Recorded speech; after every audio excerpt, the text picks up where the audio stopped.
Okay, this story is Limited Monarchy, and this is from 123 years ago from the Used Companion magazine. Read to you by Jennifer. The system of responsible ministries, the introduction of which into our own government has been advocated by certain theorists, would make of the President of the United States much such a functionary as is a monarch in a constitutional country of Europe, so far as influence with his own administration is concerned. An amusing anecdote is told of Louis XVIII of France. This inoffensive monarch took breakfast one morning, then his ministers called upon him. "Well," said the king, "how are the public affairs?" "Getting along very nicely, sir," said the minister. In that case," said the king, "I think I will go and take a walk." Next morning after breakfast, the ministers called again. "Well, how do the public affairs get on today?" asked the king. "Very badly indeed, sir," said the ministers. Exclaimed the king. "In that case, I think I will go and take a walk." Next day, no ministers called on the king. "What has become of my ministry?" said the king after breakfast. "Sir," said the palace functionary, who was in attendance, "Parliament has turned out the ministry." "Ah," said the king, "then it's they who have taken a walk this time, eh?" Now that was kind of cute in a way.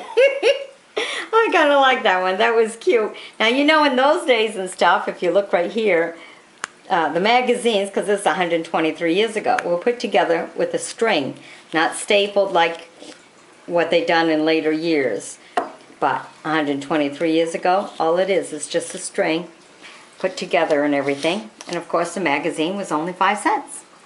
So, stay tuned and we'll bring you some more. Be sure to join me as a friend. Bye-bye now. Okay, here we are. We're going to read to you a story, The Wonderful Kinetograph, from the Used Companion magazine of 123 years ago. Read to you by Jennifer. Mr. Edison's latest invention, the kinetograph, from the Greek words kineto, movable, and graph, writing and meaning, therefore an instrument that writes or pictures motion, combined with the phonograph, furnishes a striking example of the marvelous and seemingly supernatural effects that can be produced by the ingenious use of the simple powers and forces that nature has placed at our disposal. Everyone knows how a phonograph repeats the words and musical sounds that have been pronounced or sung in its presence. The kinetograph is just a simple. It consists of a photographic camera so arranged that a strip of gelatin, which has been prepared so that photographs can be taken upon it, is made to pass over rollers behind a lens to which is attached a shutter capable of making 46 successive exposures in 1 second. If then the lens is focused upon a stage containing a company of actors, it produces upon the gelatin strip a series of photographs of the actors, each successive picture being separated by an interval of only 1/46th of a second. Suppose that an actor has just raised his arm to make a gesture when the kinetograph is turned upon the stage. If the gesture occupies 1 second, 46 photographs will be produced, showing the actor's arm in just so many successive positions, and the intervals are so short that if the 46 pictures are then caused to pass in quick succession before you, your eyes, the actor's gesture will be reproduced as if the living man were actually swinging his arm in your presence.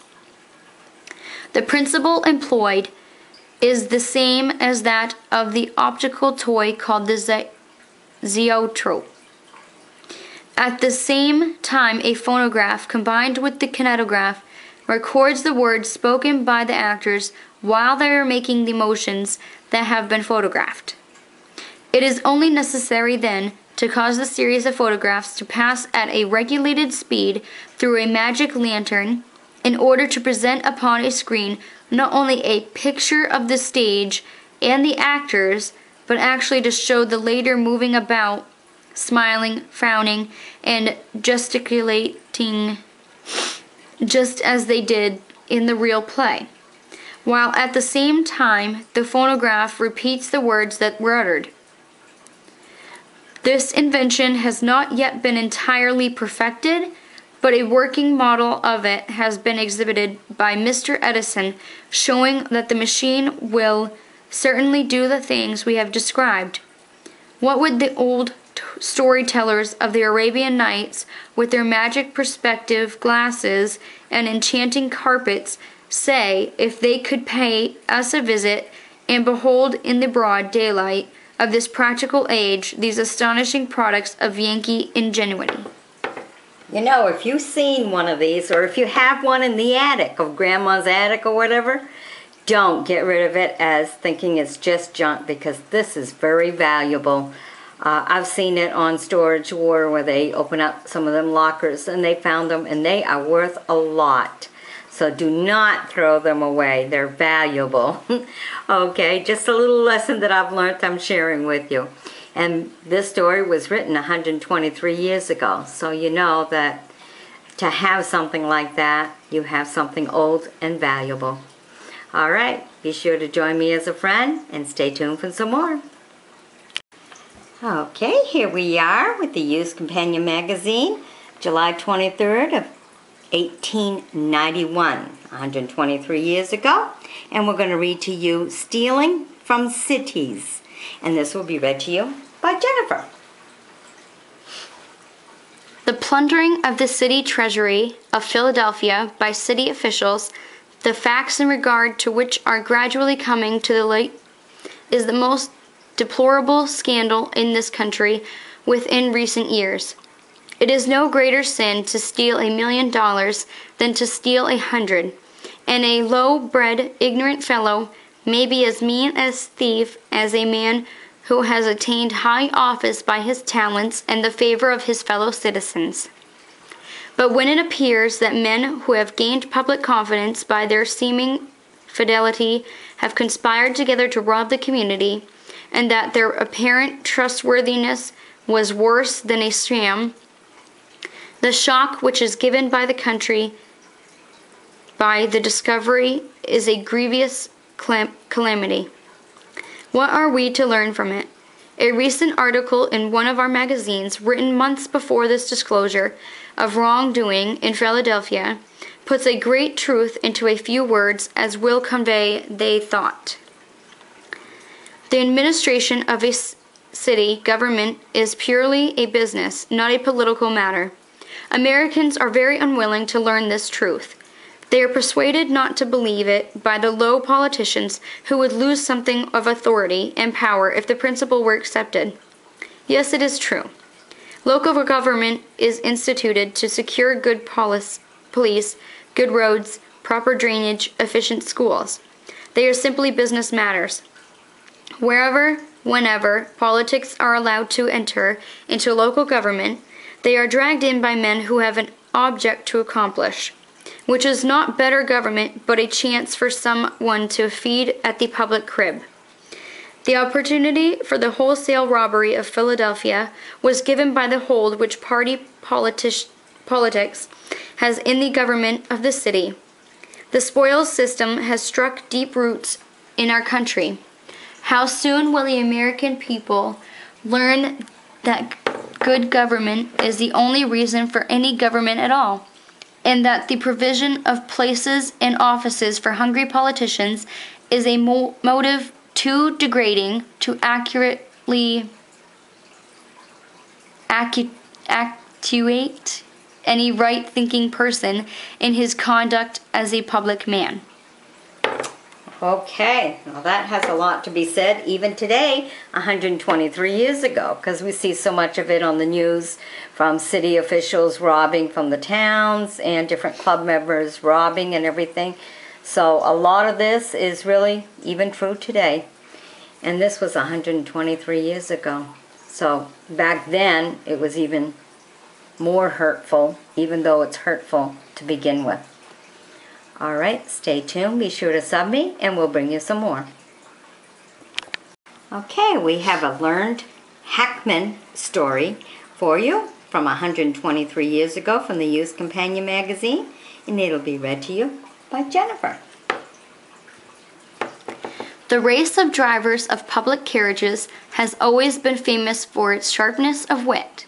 Hackmen are empathetically men of the world. They come in contact with all sorts of people and become wonderfully acute in guessing the occupations and estimating the weakness of possible passengers. They are sober and dignified with clergymen and lively and slangy with gay men of the world. They make a complete and very worldly application to their business of the saying of Paul about being made all things to all men. Two young men who had somewhat the appearance of college professors arrived in Boston one night on a late train, and were asked to ride by several hackmen standing in a row. They were in doubt which one to choose when one of the drivers called out, "Learned men, it is proper that you should ride with a man of erudition. I am he. This way, please." The two passengers, who were really instructors in a college, were so much astonished at this salutation that they gave themselves into the man's charge. "Have you the metal discs which represent your impedimenta?" asked the driver.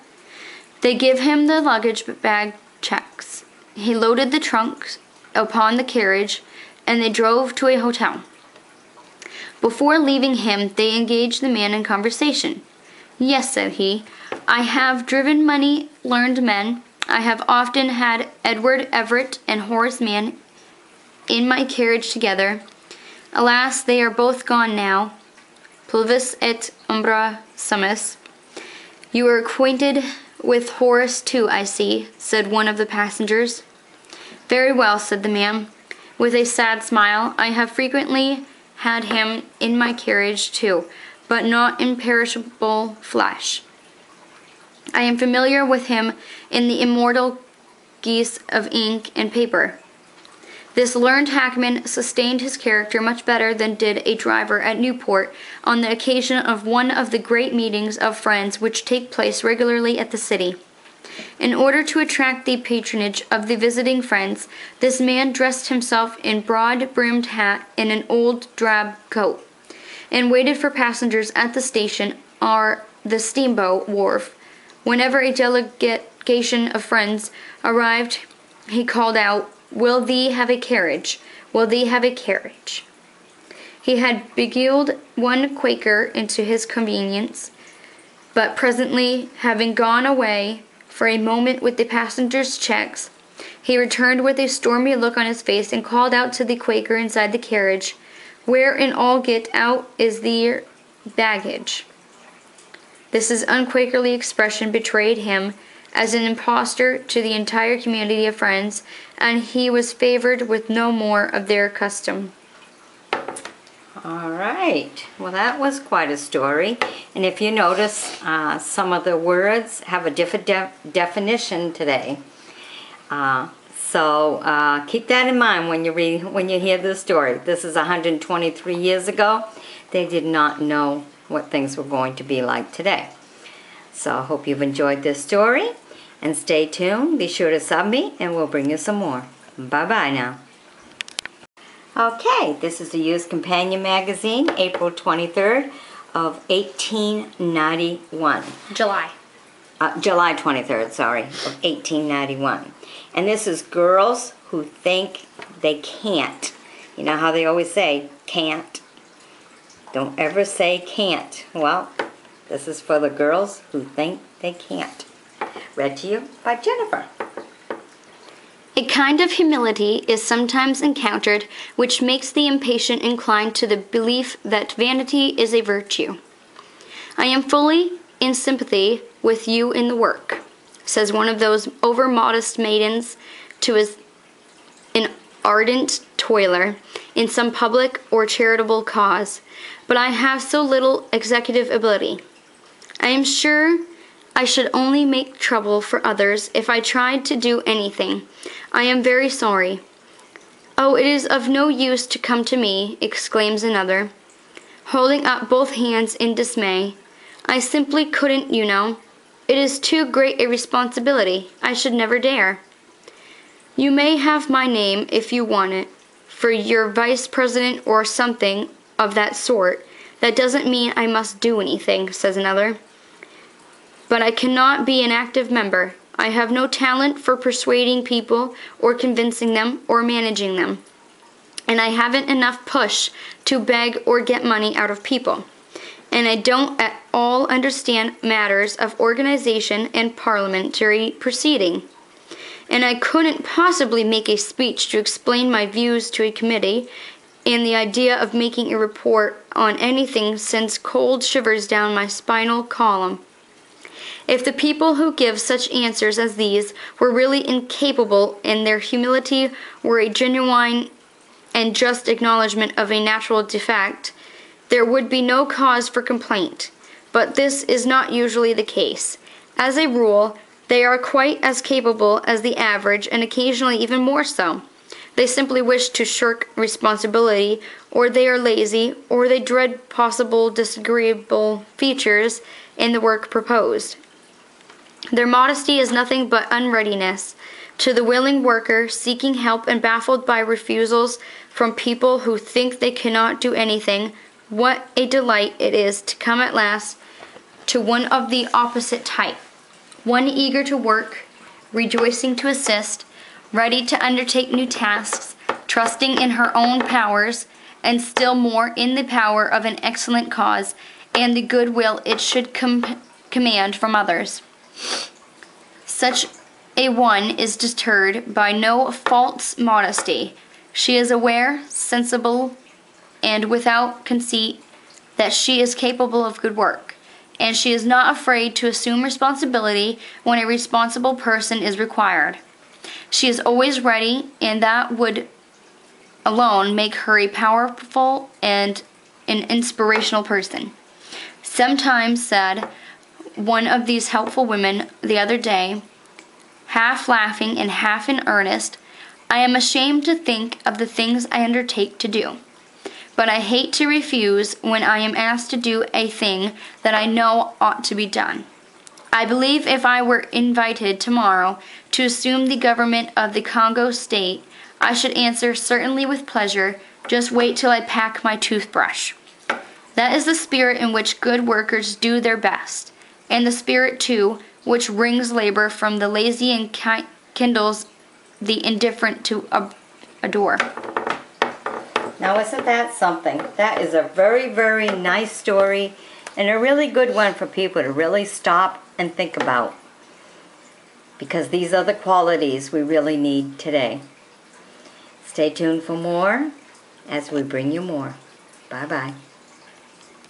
Okay, this is just a cute advertisement that was definitely worthy of reading to you because it sounds interesting and stuff. This is from the Youth Companion magazine, July 23rd of 1891, 123 years ago, just to give you an idea of some of the ads that they would put in their magazine. And this one is Vacation Prize Competition. Read to you by Jennifer. Each year shows an increasing interest in the art of amateur photography. To further encourage the growth of this popular art, we make the following generous offer. To the boy or girl who sends us previous to October 1st, 1891, the best photograph, we will present a $35 bicycle. For the second best picture, a $15 photograph outfit. For the third best, a $10 photograph outfit. The photographs submitted for this prize competition must be made with the Harvard outfit. No person will be allowed to compete who has already taken a prize. The photographs must reach us not later than October 1st, 1891. The selection of the subject will be left to the competitors, remembering the Harvard camera has a French lens and tripod and makes a picture 4 times 2.5 in quality of work. We guarantee the Harvard to equal a $15 outfit. I am very much pleased with the work of the Harvard camera. It is worth its weight in gold. The price of the Harvard camera with full outfit is only $1.75 by express. If sent by mail, 50 cents extra. Send 2 cents in stamps for a sample photograph taken with the Harvard. Wow, so this is all about a camera. Any of you have those kinds of camera anymore? Kind of be interesting and stuff. That was a really nice kind of advertisement. Okay, Gave him stay like tuned. 2 months. Yeah, gave him a couple of months, right, to turn around and send that picture in. But it's all about a camera, and you wouldn't have thought so by, you know, seeing the bike and seeing the ad. But there you go. That's 123 years ago, how they done things, which is really nice. Bye-bye now. Okay, here we are with the Used Companion magazine of 1891, which is 123 years ago. And we're going to bring a story to you. He raised the bid. Okay, so as we read, we'll leave you with a beautiful picture to look at. That was also on that same page. So, he raised the bid. Read to you by Jennifer. I wonder why it is, asked a physician the other day, that nothing so surely provokes a laugh as a fall. I have noticed it on the stage as well as the street. Now there is nothing instinctively funny about a person falling down, since it is certain to inflict a jar on the nervous system and may result in permanent injury. I will explain the mystery, said his friend. A fall arouses laughter because it is unexpected and therefore ludicrous. If a man could descend to the pavement slowly, as a feather floats downward, there would be time for the mind to prepare for the shock, and the element of the ludicrous would disappear. This is a true of all humor. Unpremeditated or unconscious, wit being always most keenly enjoyed. An apt illustration of this principle occurred during an auction sale in one of the large cities. The room was crowded, and the collection of furniture, art, and bric-a-brac being unusually choice, the bidding had been very spirited. During an interval of the sale, a man with a pale and agitated countenance pushed his way to the auctioneer's side and engaged him in a whispered conversation. Presently he stood aside, and the auctioneer rapped attention with his little hammer. "Ladies and gentlemen," he said in a loud voice, "I have to inform you that a gentleman present has lost his pocketbook containing $300. He offers $50 for its return." Instantly a small man in the background sprang upon a chair and cried excitedly, "I'll give 100. Oh, isn't that cool? That is nice. Someone else volunteered to give, wow. Mom, So it's like you're getting half not of getting it. the joke. I'll give 100? To get What? the $300 in the wallet. Oh, guy they wanted- thought he was bidding. Oh, yeah. I thought he was giving a nice gesture that if somebody was kind enough to give that man his wallet back, you know, for the $50, and the other one goes, "I'll give 100." I didn't know they were bidding for the 300. Okay. All right, so there's that laughter that went with the other story. Oh, shoot, that was a good one. Okay, so see how you can start with the story and everything, and it kind of grabs you afterwards. Got to get the whole picture there, you know, because this, when you read a story, you have to put the picture in your mind and try to follow it, and apparently I missed a step. All right, well, that's all in having fun with reading stories from 123 years ago. So stay tuned for more, and we'll bring you some more, and hopefully I can catch on a little bit faster. All right, bye-bye. Okay, here we are with another story from April 16th of 1891 from the Youth Companion magazine. That's 123 years ago, and we're bringing you Two Kinds of Success. Okay, this is quite a story, and it'll be read to you by Jennifer. In the story of David Lloyd's life, many of the young men who read The Companion may trace the outlines of their own, and perhaps gain a useful hint or two. David's father was a successful lawyer and was resolved that his son should inherit his practice. He never doubted that the boy had inherited his ability and energy. While David was still a child, he had French and German nurses and teachers. But at 15, he spoke only his own language, and that not fluently. Bob Dawes, Mr. Lloyd's errand boy, used to pore over French books at night, and by day incessantly tried his phrases on the French barber and the cook at the hotel.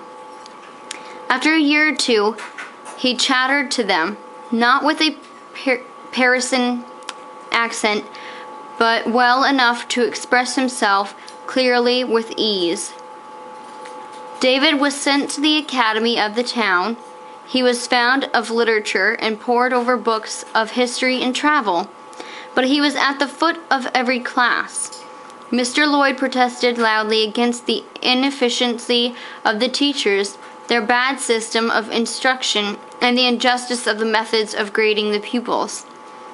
Bob Dawes had saved up money enough to pay for a year's tuition. In that time, he absorbed knowledge marvelously, in spite of many drawbacks. When David was admitted to the bar, his father took him into partnership, but clients did not care to put their cases into the hands of a gentle, dull young fellow. Mr. Lloyd then declared that it was a drawback to a beginner to be overshadowed by his father's reputation. Besides, the East now afforded no opening for professional men. The West was their field. Young Dawes, a fellow without money, with but little education or influence, had gone out to Wisconsin and had already secured a lucrative practice. David was sent to one of the growing towns in a new western state. He opened an office and patiently waited for clients. None came. Men of energy with half of his natural ability pushed past him.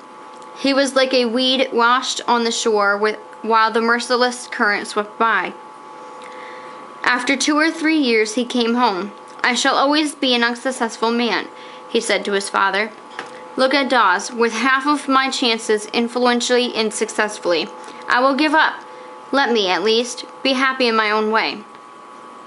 He settled on a little farm, married, and led a quiet, obscure life.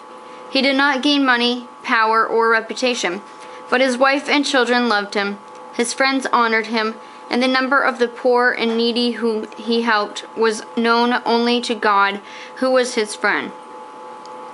In the hot struggle for place and wealth in this American life, success can be gained only by men who have energy and a certain swift decision in seizing the occasion at its basis, and compelling it to give up to them its possibilities.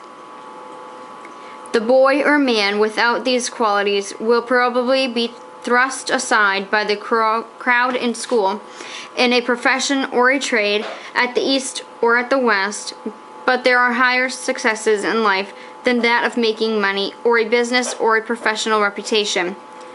These are within his grasp. That's a very, very nice story. It was a little bit of hardship and everything, but when the bottom line comes, There are two different kinds of success. Very nice story. All right, I hope you join me as a friend. And stay tuned for more stories from the Youth Companion magazine. They're all over 100 years old. Bye-bye now. Okay, here we are with the Youth Companion magazine of April 16th, 1891. And we're reading these stories for the first times ourselves. And this story here is Baboo Newspaper English. Sounds kind of different for a title and everything, but we'll see what the story brings. So listen as I listen, and Jennifer will read it to us. In India, the native writer for an English paper accomplishes curious results with the idioms and metaphors of which he believes himself to be master. He proudly makes use of them on every possible occasion, and now and then he composes a truly remarkable phrase, according to the author of Baboo English as 'tis writ. One paper, referring to the death of a distinguished Englishman who had taken great interest in India affairs, expressed a hope that the Almighty would pour his mantle on some other member of Parliament. Another journal commented thus on a critical political situation in Europe. We cannot from this distance realize the intensity of the crisis, but it is certain that many crowned heads must be trembling in their shoes. Ignorance of the double meaning of some words caused ludicrous mistakes. During the Franco-Chinese War, news came that the Shanghai Chamber of Commerce had appealed to the British government to prevent the blocking of the Wusong Bar by the Chinese, the bar, of course, being the natural barrier at the mouth of the Wusong River. A native editor concluded that an attempt was being made against the liberties of the Chinamen and wrote, "Wusong, we suppose, is a Chinese town, and to prevent the overcrowding of the local bar by Chinese lawyers is a monstrous proposal." In an animated description of a fire, a reporter wrote, "He ordered his shop coolies to hasten to the wells, and in an instant water was on hand's end.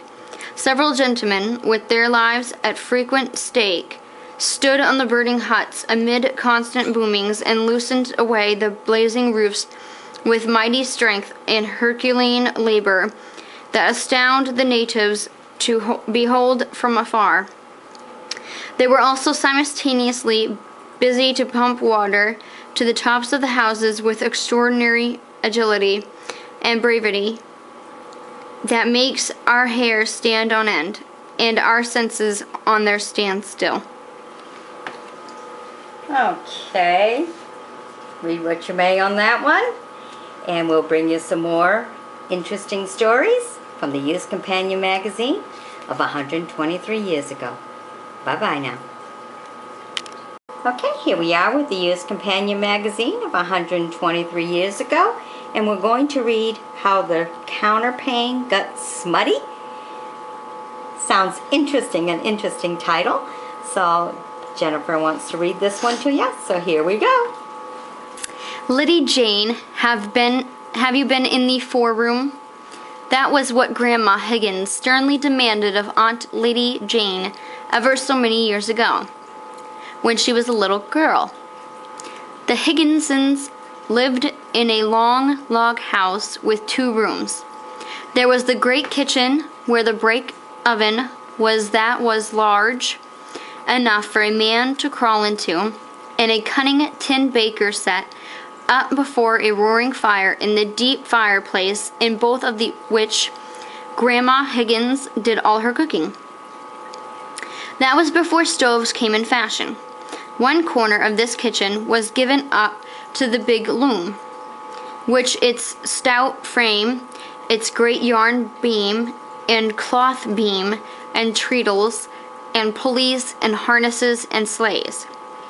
In this grandmother used to sit on a high seat and click, clack, thump, thump all day, weaving long webs of linen and woolen for gowns and jackets and trousers. There were a cunning pair of cards, too, in this corner, which in the long evenings she used to card wool into bats for spinning sitting in the firelight. Then there were the Swifts, the mother wheel with a deep grum voice for spinning wool and towel, and the baby wheel with a hum like that of a bumblebee for spinning the soft flax into linen. These filled that corner full, the big round table and the dresser for the pewter dishes, little chairs and big chairs, all with bottoms of basket stuff. With a turn-up bed in another corner in the cradle.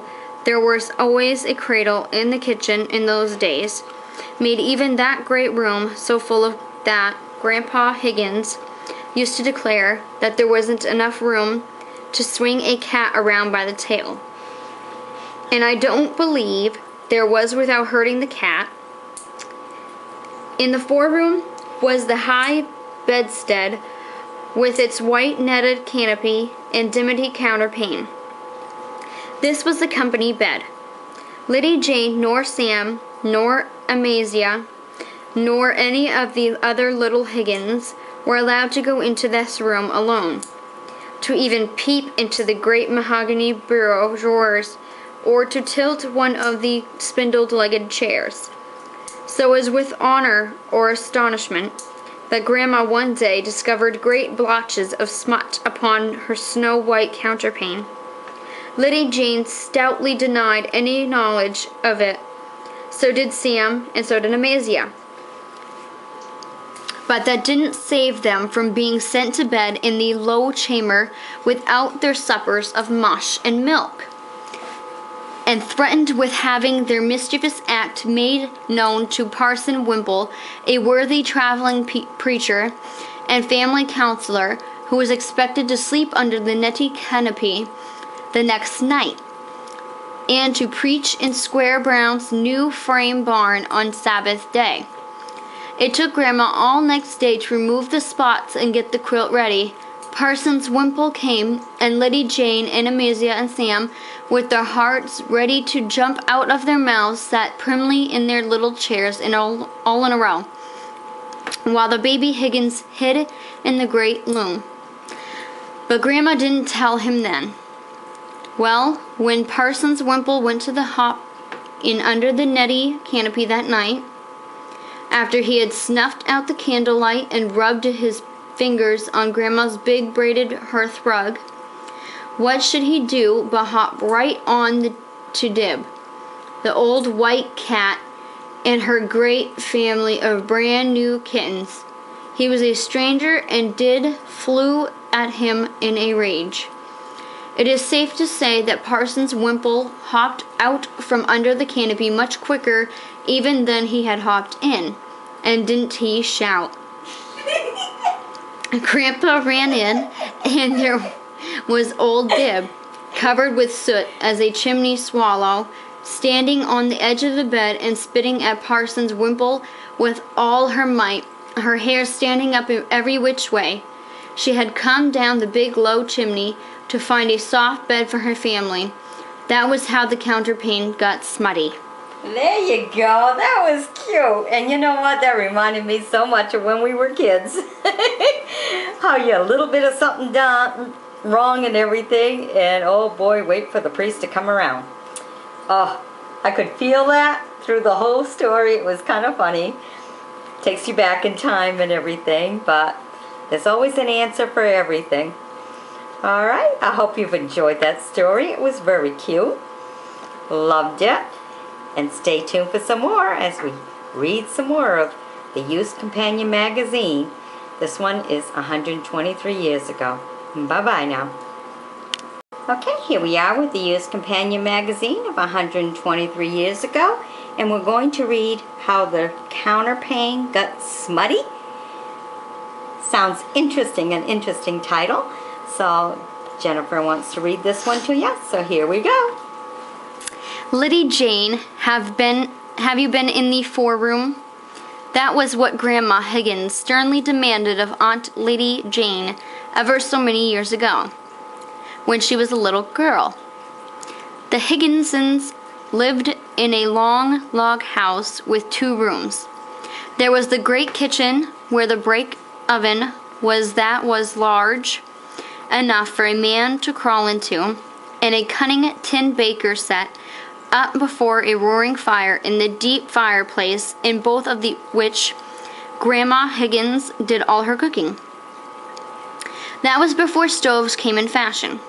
One corner of this kitchen was given up to the big loom, which its stout frame, its great yarn beam and cloth beam and treadles and pulleys and harnesses and sleighs. In this grandmother used to sit on a high seat and click, clack, thump, thump all day, weaving long webs of linen and woolen for gowns and jackets and trousers. There were a cunning pair of cards, too, in this corner, which in the long evenings she used to card wool into bats for spinning, sitting in the firelight. Then there were the Swifts, the mother wheel with a deep grum voice for spinning wool and tow, and the baby wheel with a hum like that of a bumblebee for spinning the soft flax into linen. These filled that corner full, the big round table and the dresser for the pewter dishes, little chairs and big chairs, all with bottoms of basket stuff. With a turn-up bed in another corner in the cradle. There was always a cradle in the kitchen in those days, made even that great room so full of that Grandpa Higgins used to declare that there wasn't enough room to swing a cat around by the tail. And I don't believe there was without hurting the cat. In the foreroom was the high bedstead with its white netted canopy and dimity counterpane. This was the company bed. Liddy Jane nor Sam nor Amazia nor any of the other little Higgins were allowed to go into this room alone, to even peep into the great mahogany bureau drawers or to tilt one of the spindle-legged chairs. So as with honor or astonishment that Grandma one day discovered great blotches of smut upon her snow-white counterpane. Liddy Jane stoutly denied any knowledge of it. So did Sam, and so did Amazia. But that didn't save them from being sent to bed in the low chamber without their suppers of mush and milk, and threatened with having their mischievous act made known to Parson Wimple, a worthy traveling preacher and family counselor, who was expected to sleep under the netty canopy the next night, and to preach in Squire Brown's new frame barn on Sabbath day. It took Grandma all next day to remove the spots and get the quilt ready. Parsons Wimple came, and Liddy Jane and Amazia and Sam, with their hearts ready to jump out of their mouths, sat primly in their little chairs all in a row, while the baby Higgins hid in the great loom. But Grandma didn't tell him then. Well, when Parsons Wimple went to the hop in under the netty canopy that night, after he had snuffed out the candlelight and rubbed his fingers on Grandma's big braided hearth rug, what should he do but hop right on to Dib, the old white cat, and her great family of brand new kittens. He was a stranger, and Dib flew at him in a rage. It is safe to say that Parsons Wimple hopped out from under the canopy much quicker even than he had hopped in, and didn't he shout? Grandpa ran in, and there was old Dib, covered with soot as a chimney swallow, standing on the edge of the bed and spitting at Parsons Wimple with all her might, her hair standing up every which way. She had come down the big low chimney to find a soft bed for her family. That was how the counterpane got smutty. There you go. That was cute. And you know what? That reminded me so much of when we were kids. How you a little bit of something done wrong and everything, and oh boy, wait for the priest to come around. Oh, I could feel that through the whole story. It was kind of funny. Takes you back in time and everything, but there's always an answer for everything. All right, I hope you've enjoyed that story. It was very cute. Loved it. And stay tuned for some more as we read some more of the Youth Companion magazine. This one is 123 years ago. Bye-bye now. Okay, here we are with the Youth Companion magazine, July 23rd of 1891, 23 years ago. And this one is History Rewritten. Now, thinking about this, 123 years ago, and if it was history rewritten back then, let's see if it is again now. As history sometimes always repeats itself, as they say. Here we go, read to you by Jennifer. It used to be the fashion for orators as well as novelists to show their learning by indulging freely in quotations. They did not always succeed in impressing their hearers, as in the following case, which all boys who are in their Roman history will appreciate. A certain member of the legislature, from the rural districts, as the newspapers say, was discovered to be absent when his presence was sorely needed. An important measure was pending, and although this certain member could not speak, he could vote, and in this juncture every vote was valuable. Accordingly, 2 other trusty members were deputized to hunt up the recreant. They went to his house and were informed that he was somewheres around the farm.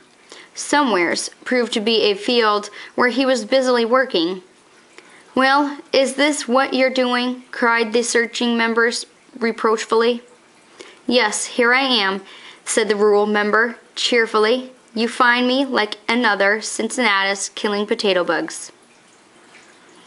All right, now we have a few of our politicians who could end up missing, and they can go pick some potato bugs too. Just joking with you guys. All right, stay tuned. We'll bring you some more. Here we are, reading to you a story from the Youth Companion magazine of 123 years ago. And this story is called Gone. That's all there is to the title. Gone. And it'll be read to you by Jennifer. Seth Smith was a tall, slender lad, son of the widow Smith, who did the washing for any strangers that might stop at the village hotel. 10 minutes earlier, on the pleasant morning, Seth went down the street, whooping and calling to people whom he knew, but no one turned to listen or answer him. Now he was quite still and silent, but the passengers by gathered him, awe-struck. His eyes were closed and his lips were white, but it was the same hungry poor boy whom they had always known. There were the worn, patched clothes, the bare feet, frostbitten and bleeding. The innkeeper's wife, a stout old woman, suddenly stooped and covered them tenderly. "I might often have given him old shoes easily enough," she said to herself, turning away. "He was a willing, kind boy," said another woman. "He worked hard for his mother, many's the time, too. He brought my little Peter safe home." She remembered that she had often thought of giving him some decent clothes, but had put it off.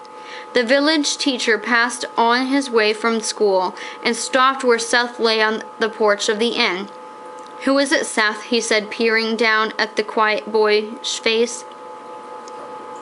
It was full of accusations against him. His heart seemed to stand still for a moment. He had noticed for years that this boy was quick-witted and eager to learn, but he worked all day and could not come to school. The master, in a vague way, had intended some time to give him his lessons at night, to make a man out of him. He never had done it. He never would do it now. So he thought as he walked home with a heavy sickness at heart. The young minister came hurrying down the street. He too stopped. "Seth," he said, "the widow Smith's boy." The minister was always a busy man, with all of his flock to look after. He had noticed this lad only as a merry fellow who never came to church, probably for lack of decent clothes and a little kindly encouragement.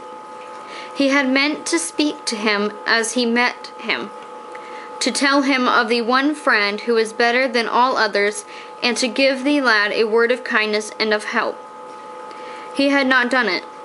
A great horror seized on the young man as he stood looking down at the boy's pale face. Did he know of Jesus? Where was he now? Whatever Seth had gone, these old friends, who had known and neglected him so long, could not follow. Whatever his need, they could not call to him, nor touch him, nor help him. They were the same sunshine fell upon the dusty village street along which he ran noisily a minute ago. In an instant he had passed out of their reach forever.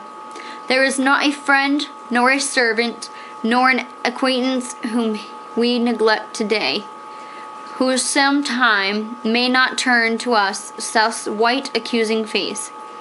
The pale lips will be silent, but a voice will speak for them. Some of the words of the Master will make themselves felt, inasmuch as ye did it not to one of the least of these, ye did it not to me. Wow. Okay. That was kind of sad. Bit of a sad story there. Oh boy. Alright, stay tuned and we'll bring you some more of the Used Companion magazine of 123 years ago. So be sure to sub me and we'll bring you some more. Bye-bye now. Okay, here we are with the Used Companion magazine of 1891, 123 years ago. And this story here is My Good Friend Death. And it'll be read to you by Jennifer.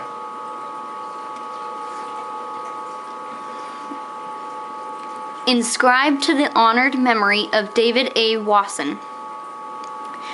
A touching incident occurred on the day preceding Mr. D. A. Wasson's death. The patient old man had been growing weaker and weaker. The vigorous constitution he inherited from sturdy ancestors, with difficulty relaxing its tendencies grasp upon life even after years of illness, and with a sigh of ineffable weariness, he said to his wife, "Have you seen my good friend Death anywhere about here? If you see him, tell him he will be very welcome." The next day, his good friend came. The letter. See you his face, dear wife, the good old friend, who helps the weary on their journey way. His quiet steps draw near, I think, today, and this indeed shall be of pain the end. When his strong arm he graciously shall lend,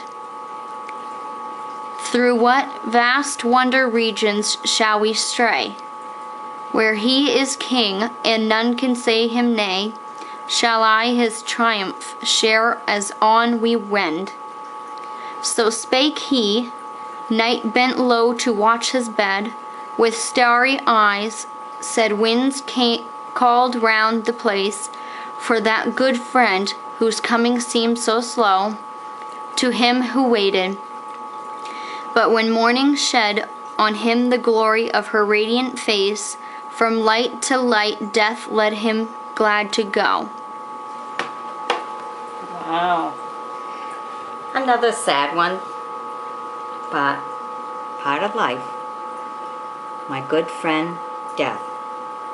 Be sure to sub me, join me as a friend, and we'll bring you some more stories from the Used Companion magazine of over 100 years ago. Bye-bye now. Okay, here we have a few cute little stories here. We'll put two little stories together because they were important enough to be in the magazine. Of April 16th of 1891, 123 years ago, So we have a couple of cute little stories. The first one is incompetent, and the other one is unreasonable anger. All right, read to you by Jennifer. Incompetent.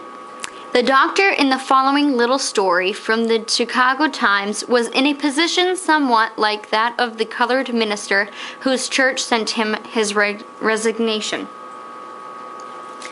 "I have sent for you, doctor," said a lady anxiously, "to see if you can tell me what to do for my poor little canary. He mopes, and—" "I'm not a bird, doctor, madam," interposed the physician with proper professional dignity. "Don't you know anything about the disease of canaries?" "Most emphatically, I do not." "Well, you really must excuse me then, doctor," she said. "If I call in a more experienced physician, I think a great deal of my bird and must do the very best I can for him." Bird lovers are like that all the time. That is so sweet. Wow. Now we have vets to take care of that. But back then they didn't have that. So, all right. So here we go with the next one. Unreasonable anger.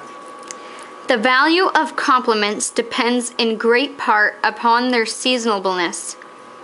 "I've got a bone to pick with you, Watts," said Mr. Briggs. "I intend to find out what he meant by calling me small potatoes." "Why, man, there was no harm in that," replied his friend. It's really a compliment this year to be called any kind of potatoes."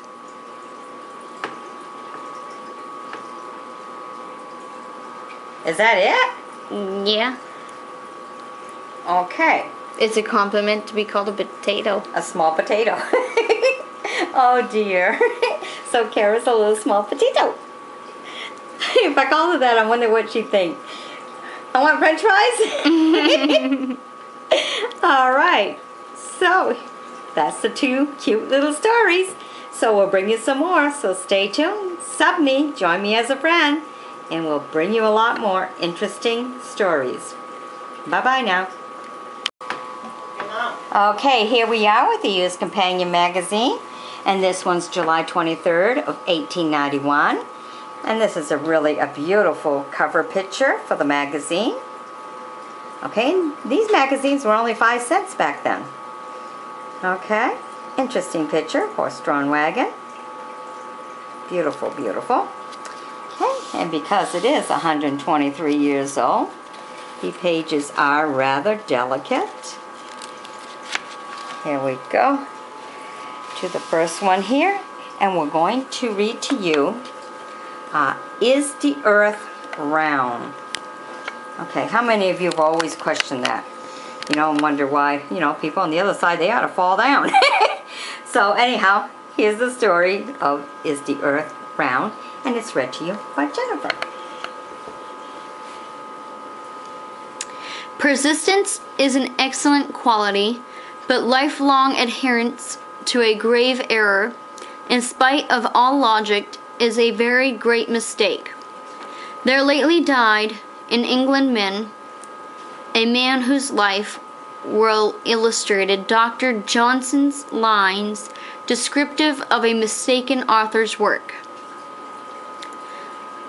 The Englishman's name was John Hampden, and he spent his life in endeavoring to prove that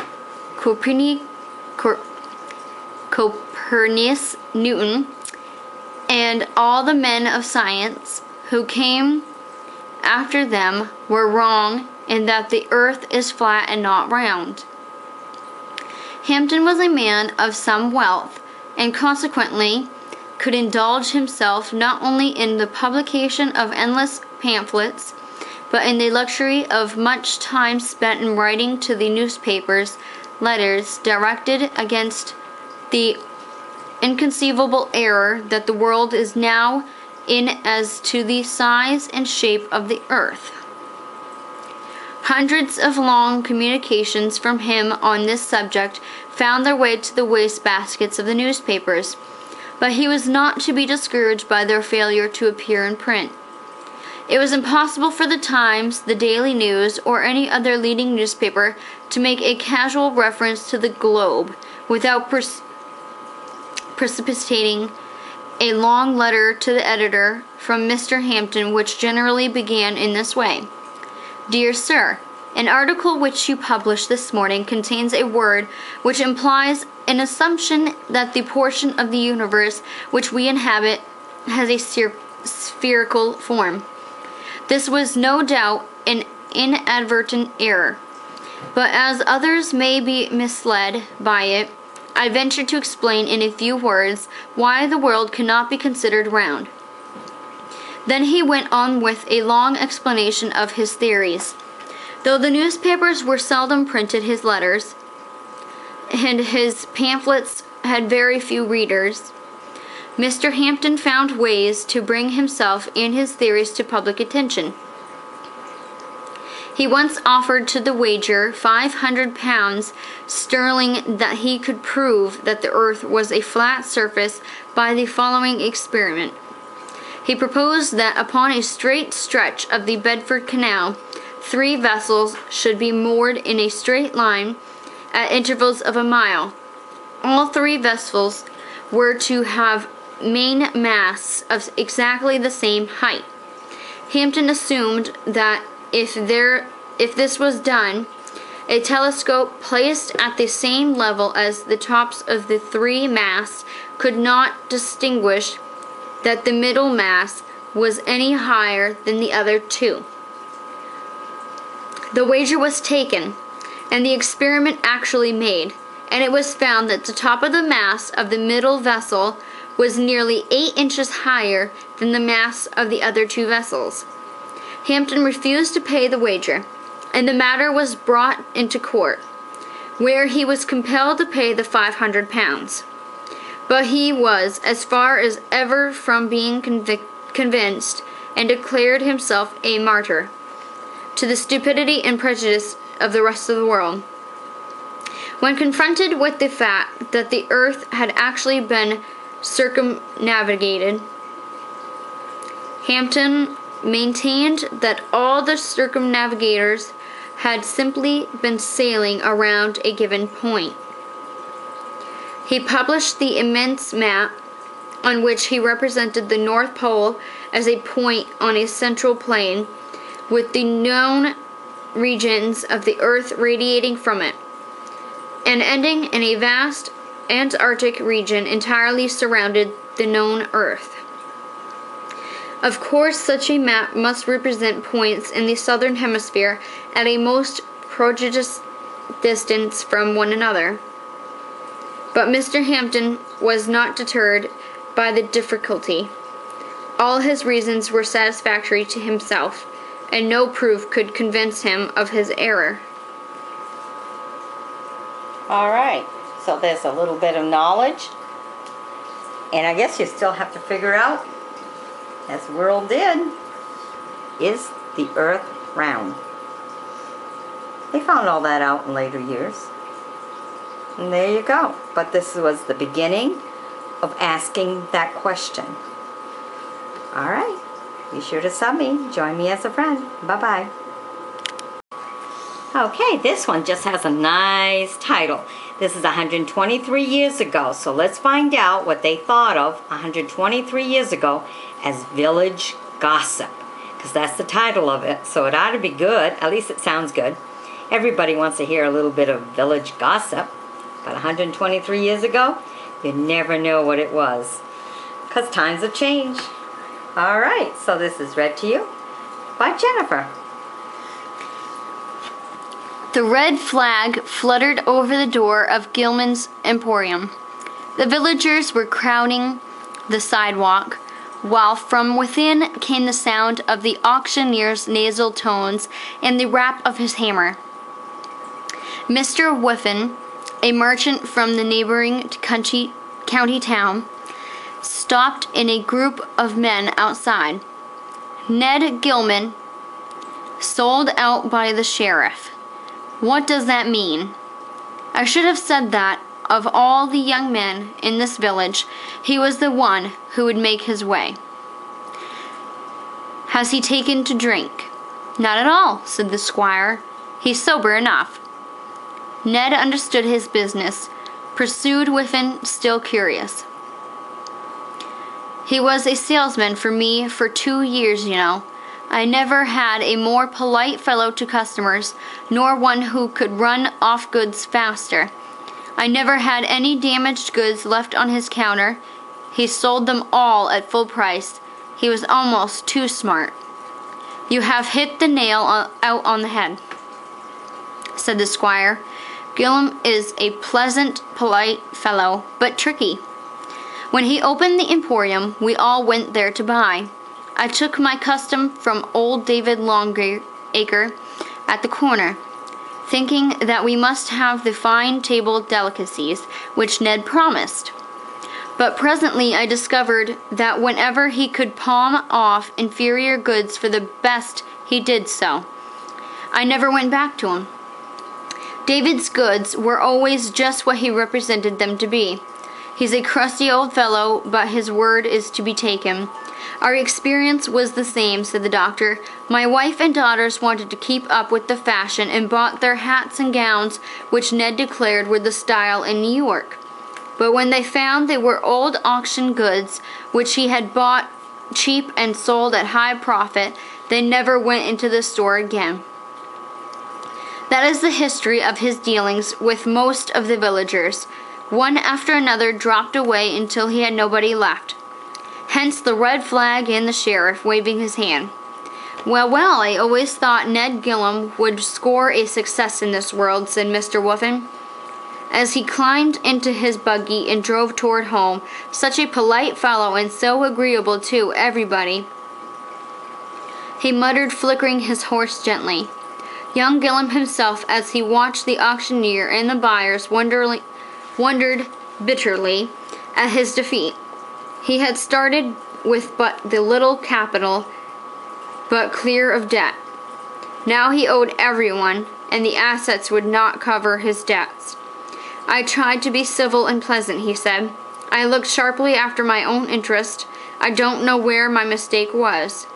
But every villager in a crowd knew the secret was a truth as old as the first trade which was made between the children of Adam. It repeats itself in every individual life today, and most readers who have seen this glimpse of village history can tell what it is. All right, so the gossip is, mean what you say and say what you mean. All righty. So he wasn't true to his beginnings. You know, if you're going to say you have the best goods, you have to be able to back them up, because your word means everything. If you jip people, they won't come back. Simple as that. And that's true of any business today. You don't get your money's worth, you're not coming back. Bye-bye now. Okay, here we are with the Used Companion magazine, July 23rd of 1891, 123 years ago. And we're going to read to you His Fee. And it'll be read by Jennifer. It is said that the celebrated German theologian Schleiermacher was rather inclined to save than to spend money. And a recent German periodical gives an illustration of his readiness to embrace any opportunity for doing this. He was at one time quite ill and sent for a renowned physician, Dr. Graef, who was court physician at the time and whose son became the great oculist. Schleiermacher, I really don't think that's the way you say it, but recovered, and when fully restored to health, he sent a polite note to Dr. Graef expressing his gratitude and enclosing 4 louis begging the physician to accept this small sum as a token of his appreciation of the services which had been rendered him. The following day, he received his gold pieces again, accompanied by the following laconic note from the great physician: "The poor I cure for nothing, the well-to-do pay me accordingly to the regular medicine tax. The rich reward me lavishingly, according as it suits their pleasure." Thereupon The clergyman sat down and sent Dr. Graff the still more laconic answer. The 4 louis d'or are received back with gratitude, the poor Schleiermacher. All right. Well, that was an awful nice physician. Sent him right back because he knew he was poor, but yet the poor always want to pay their way. So that was really, really, really nice. And in those days, they did a lot of trading, you know. It's an exchange in services because money was not something that was plentiful. Okay, so stay tuned and we'll bring you some more. Bye-bye now.